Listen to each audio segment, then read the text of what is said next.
Hello all. Just a quick one today, partly because, as you will possibly hear, my voice is not working right, but mostly because today I have an interesting piece of news to report. Namely, that Southwestern Railway, the organisation that operates trains in, well, southwestern England, is being transferred to public ownership.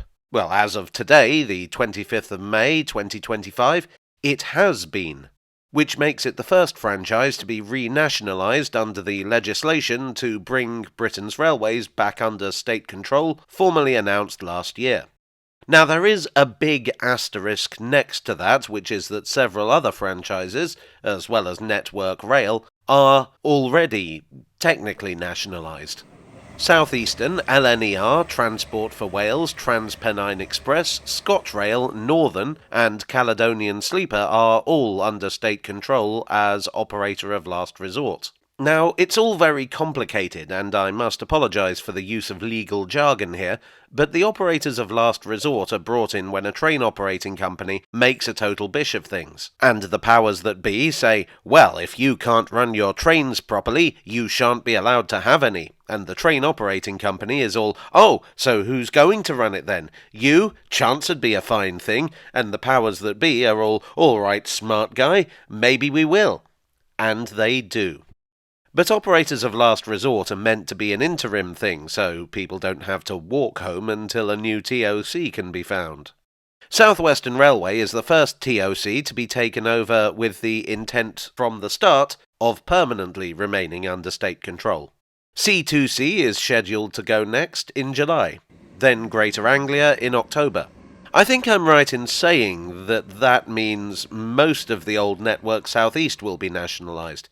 Oh wait, not Thameslink or Great Northern. Blast. Anyway, the plan is to snap each franchise up as its term expires.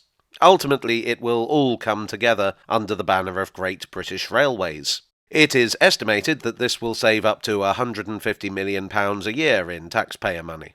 Renationalisation of the railways was one of the current government's election promises, and it seems to have been a popular one.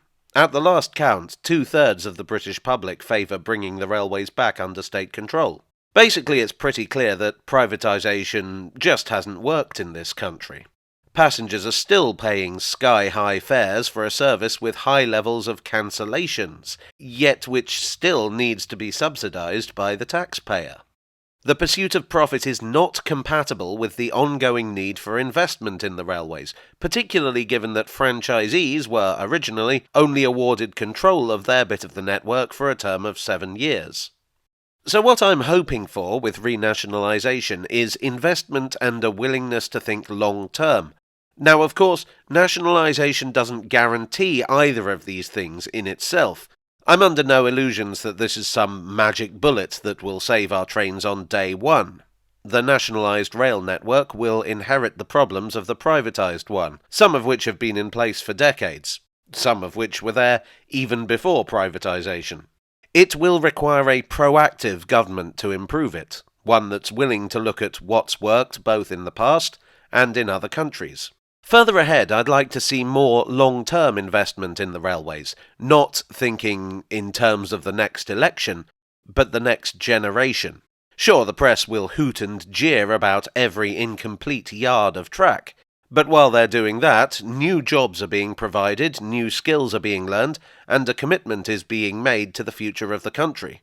People complain about new railway projects right up until they open, and then the wails of white elephant and waste of money disappear almost immediately.